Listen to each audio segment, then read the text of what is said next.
everybody. I'm Darlene Coyle. I'm the Director of the Department of Development and Inspectional Services, and I'm here today with our Solid Waste Reduction Enforcement Coordinator, Erica Lucier, and we're here to tell you about a brand new initiative through the Department of Environmental Protection, DEP, to help our residents with the whole recycling and solid waste concerns around what goes in the toter and what goes in the trash. The initiative is brand new through DEP, and it's called Recycle Smart. You will start to see the posters around. We've introduced it at some of the meetings through Board of Health and Board of Selectmen. And the initiative helps us define what belongs in the recycling toter. There are 4 major categories. Erica is going to go through and describe those categories and tell you how we can do a better job of recycling. Hi, so the 4 major categories are metal, plastic, glass, and paper/cardboard. So for metal, you can recycle almost all food and beverage cans that you have in your home, canned vegetables, animal food. They just need to be rinsed before they're put in your recycling. For paper and cardboard, paper towel tubes, toilet paper tubes, as long as they have none left on them, tissue boxes, cereal boxes, granola boxes, egg cartons, those are all great examples. Glass is pretty straightforward. As long as they're rinsed, they can be recycled. And for plastic, same thing. They just need to be rinsed and cleaned before they're put in your recycling.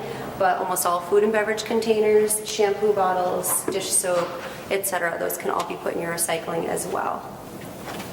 Erica, can you tell us a little bit about some of the challenges that we have with the recycling toters when you're out in the field, and we have some toters that might be overflowing with items that don't belong in the recycling toter? Yeah, so I see a lot of the same banned items in a lot of toters, and some of those common items are plastic bags is probably the biggest one I see. It's kind of confusing because there's a recycling symbol on them, but they actually cannot be recycled in your curbside toters. You can either reuse them, which is a great option, or you can return them to the grocery store. They all have bins in the front.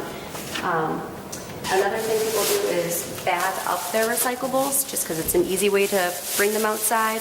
But the best way to get these recyclable items into your bin is to just have them loose. Because, like I said, again, plastic bags aren't recyclable, and they actually cause a big problem at the facilities. So these can be returned at the grocery stores or reused. Single-use items like straws, forks, coffee cups, all are not recyclable as well, unfortunately.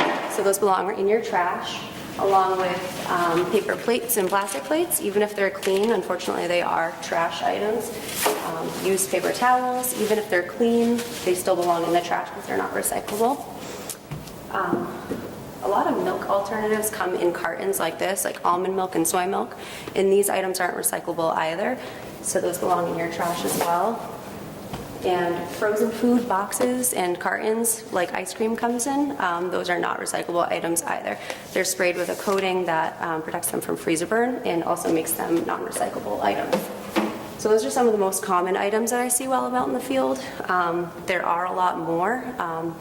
You see people putting a lot of plastic things like toys and things of that nature, but what we really want to do is stick to this chart in all of the 4 main categories. It's mostly household items that you would find in your kitchen or bathroom, and they just need to be clean before they're put in. It's mostly just getting back to basics for recycling, and we kind of call it old school recycling. Just making sure that what you're putting in the recycling bin is actually rinsed and clean. A big thing that you will hear anytime people are talking about any rising costs around recycling nationally and internationally is contamination.